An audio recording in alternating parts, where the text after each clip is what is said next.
objects of sense, self-effacement, and a perception of the evil of birth, death, old age, sickness, and pain. So the 10th quality of a gnani, a wise person, is indifference to the objects of sense.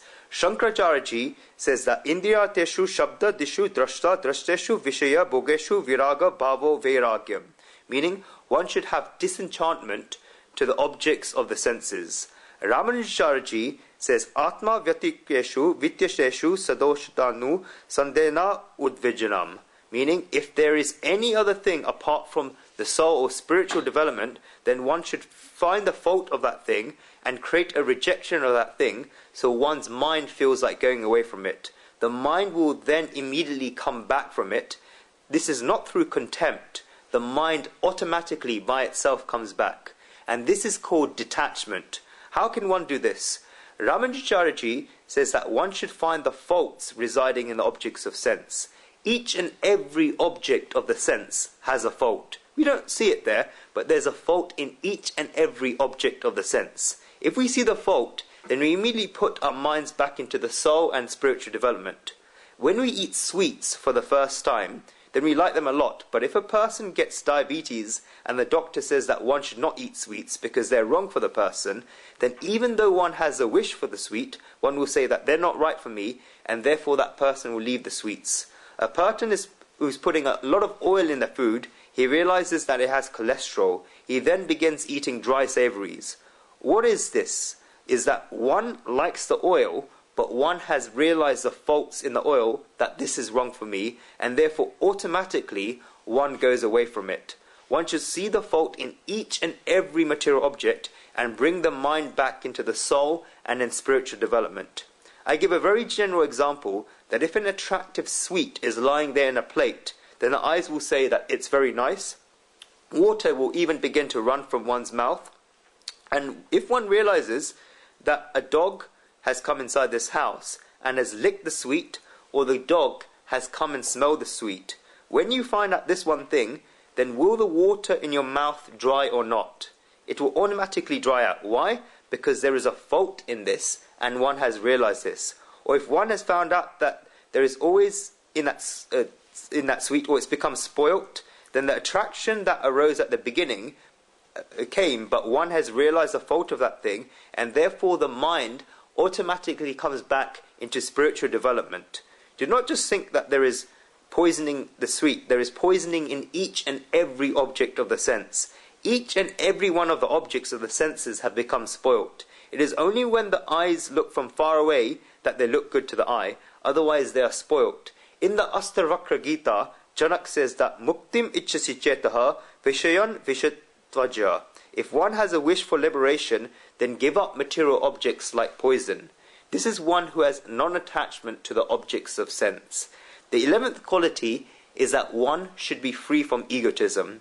Shankaranandji says that being free from egotism is being free from the arrogance that they are big or great because of their type, profession, stage in life, conduct, family, character, etc. I am just like everyone else. I am not greater than everybody else. And if there is some plus in me that's greater than anybody else, then this is the grace of the Supreme Soul and not my own doing. When a person thinks this and knows that this is the grace of God, then if something has come because of the grace of God, then how can one get egotism because of it? Because it's a prasad, an oblation. One cannot have an egotism as a result of prasad, oblation. You can only call that prasad when one's feeling of mindness goes away. This is called prasad, an oblation. If you go to a shop to buy things, for example, sweets as prasad, to offer to God, then while you are giving the money, then you'll get egotism because of this, that this is my box, so I get 1 kilogram of sweets. This is my box and my sweets. When you bring them back in a taxi and go outside to pay the taxi driver, you say, can you pass my box and my sweets? You will say it and the other will give it to you. You then open the box of sweets, put them in the plate, and you have offered them to God and have chanted the 5 mantras, Om Pranaya Swaha, Om Apanaya Swaha, Om Vyanaya Swaha, Om Udanaya Swaha, Om Samanaya Swaha. When you do this, then do you ever say that these are my sweets? No, you say that this is God's oblation, God's prasad. This is such a small activity where you've opened the box and have offered them in front of God. Then immediately you say that these are not mine.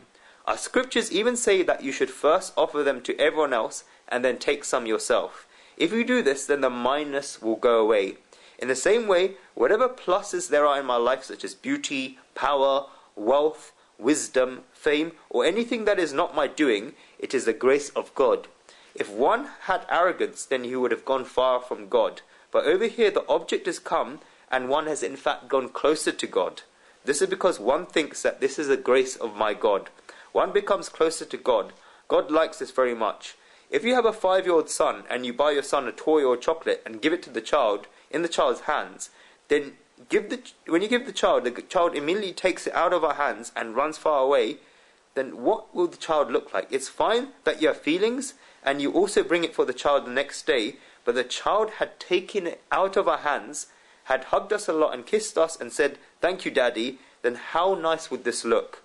Being free from egotism is this attitude that if God gives you anything, then accept it from God, and then hug God and say thank you. If you do this, then no egotism will remain. That is why Shri Krishna says to be free from egotism. A loss of egotism and an attitude of being free from egotism is a main reason in success of attaining Gnan, wisdom. While one has egotism, then a person cannot become wise. And that is why Shri Krishna has placed the word ever. See, in the verse ever, there after the word anahamkara, free from egotism.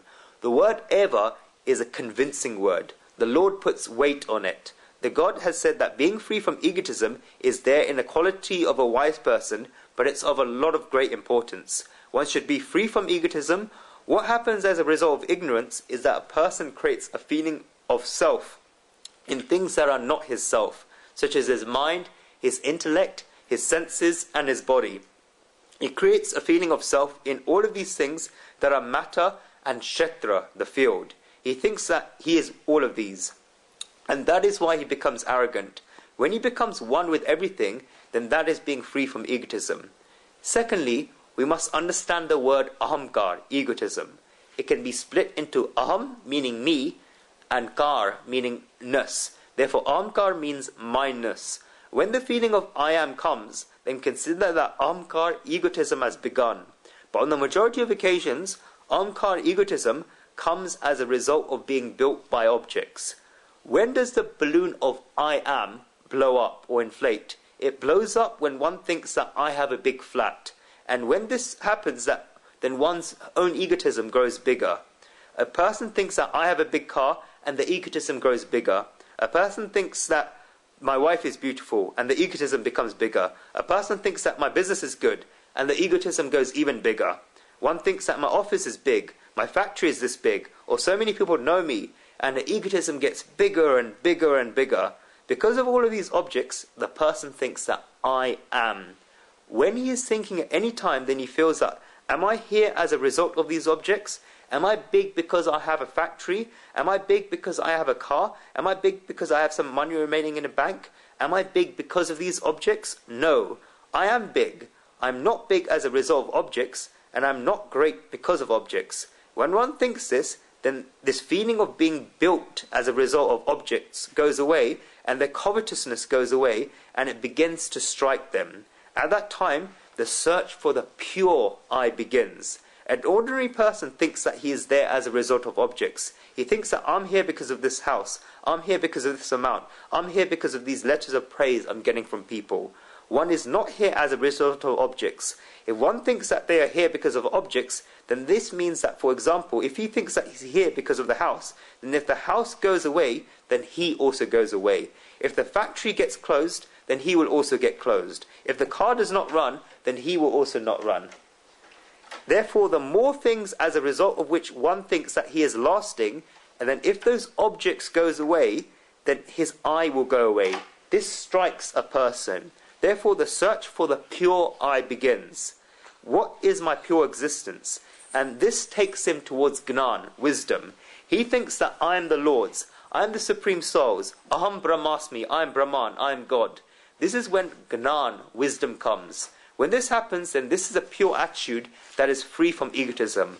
When one has this attitude, then they would be able to understand why Shri Krishna says that Sarva Dharma Parityaga Mame Gonshanam Vraja Aham Tvava Sarva Papebhyo Mokshe Shami Ma Shucha. Meaning, abandoning all duties, come to me alone for shelter, be not grieved, for I shall release you from all evils. If you look at it from the perspective of language, then this looks like a matter of egotism. Many people ask that, is Shri Krishna this much egotistic that he's saying to leave everything and seek refuge in him because he will liberate us? Is there such a big me? But when does this me come about?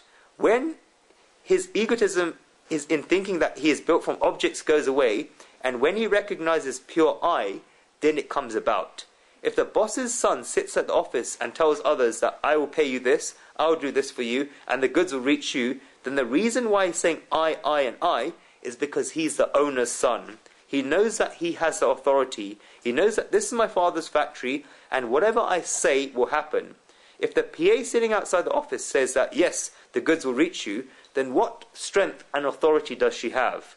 The language of both is one. The son is saying that I'm sending them to you, and the PA is also saying that I will send them to you. The language of both of them is one, whereas the PA is saying it pretending something in his mind, whereas the son is saying it while knowing it. If one reaches this state, then you'll know how clear what Shri Krishna is saying is. Sarva dharmam parityaga mame konshanam vraja aham tvava sarva papebhyo mokshe shami ma shucha.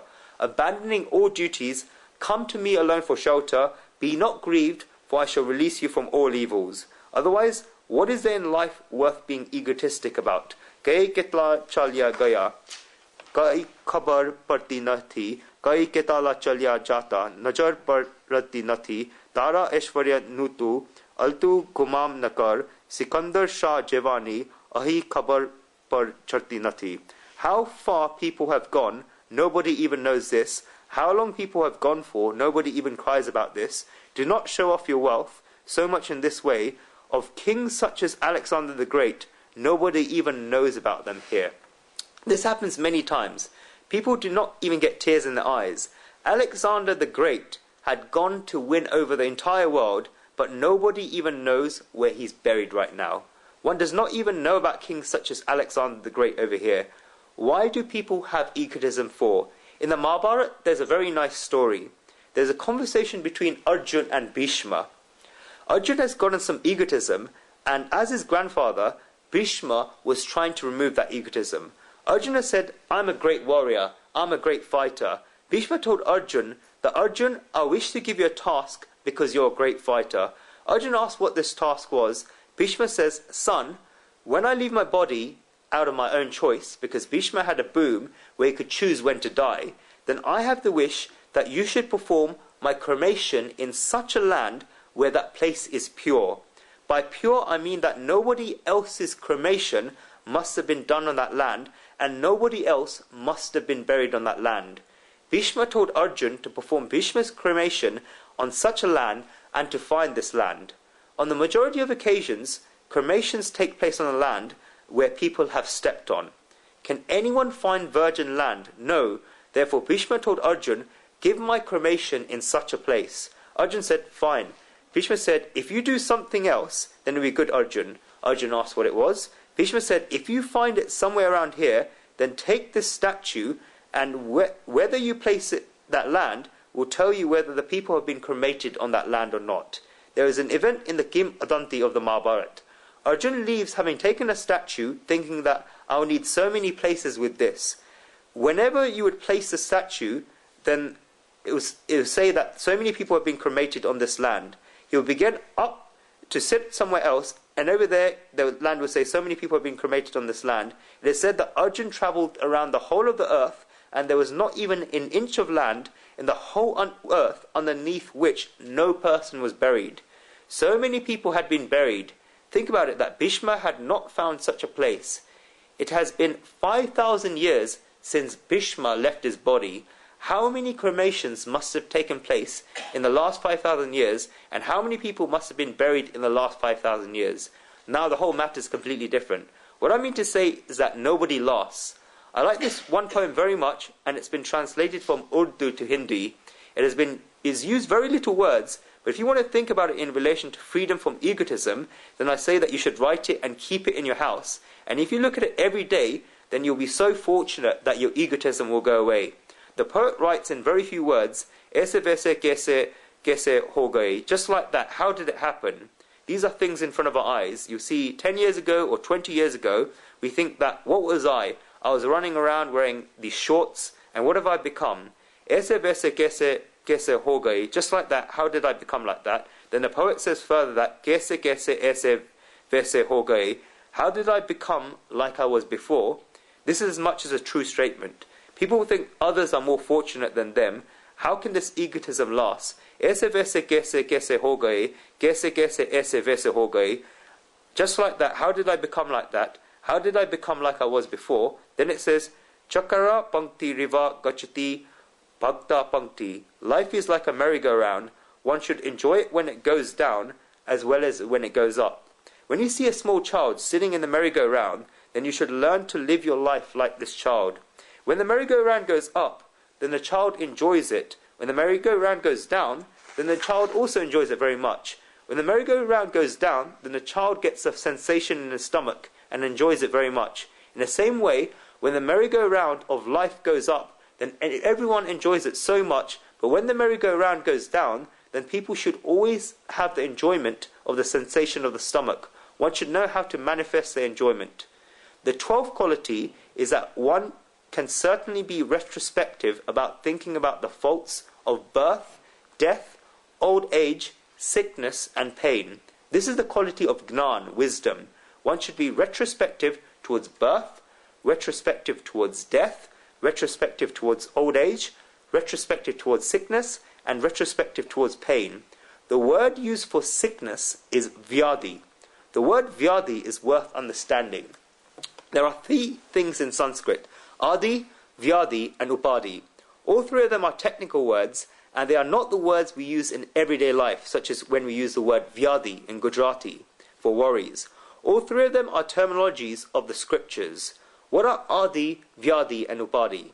Adi means suffering due to the absence of something.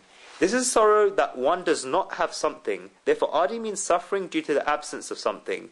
Vyadi is on the majority of occasions bodily sickness, for example, disease or illness. All of these are vyadi, and upadi is suffering due to the presence of something. This is called upadi. There is a difference between adi and upadi. I can explain it using a very simple example. Now there are telephones in each and every house. Around 30 years ago, if you were in a place such as Gujarat or Uttar Pradesh, then there was not a telephone in the system in each and every house. Only one person out of 10 or 15 houses would have a telephone. But while the telephone was not there, people are thinking that I don't have a telephone, I'm missing out on such important work. This is happening, that is happening. I have to go all the way to a public phone to make a phone call. This person gets sorrows because he does not have a telephone. This is called adi. It is fine about understanding vyadi because this is about the suffering of the body. But what is upadi? When the telephone comes and all the neighbors around you take your telephone number, you're sleeping at 2 p.m. and the telephone rings, and when you pick it up and you're told to get to Sallaben, who's 3 rooms away, this is upadi.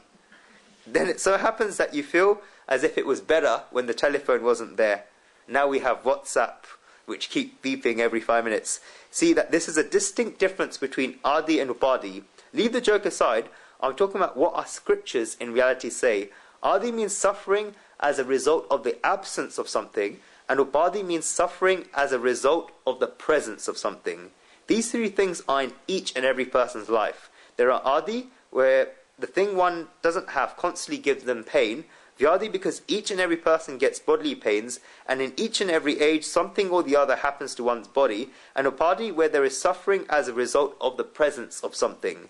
The suffering one gets as a result of the presence of something is greater than the suffering one gets in the absence of that thing before it came. This is because when one has suffering as a result of the absence of something, then at least they have the hope that when the thing comes, they'll get peace. But if the person does not get peace when that thing comes, then these difficulties as a result of this are very big. This is upadi.